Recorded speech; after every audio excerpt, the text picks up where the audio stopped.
espero que o primeiro não seja o último. Trouxe currículo com nome completo, estado civil, profissão, carteira de identidade, CPF confirma reconhecida? Trouxe, mas só com o nome, porque estado civil não sei o que é, profissão eu não tenho, identidade não pude tirar por falta de certidão de nascimento, e CPF nunca uso. Afinal, quem sois vós? Ou vós, quem sois?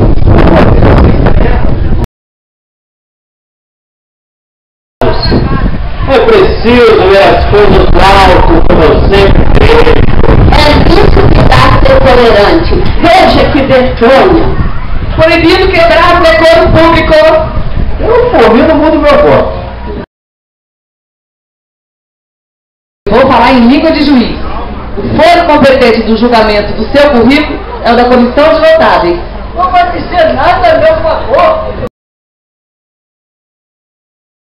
Depois de um bandido, delegado de polícia. Qual mesmo se a diferença entre um delegado e um bandido?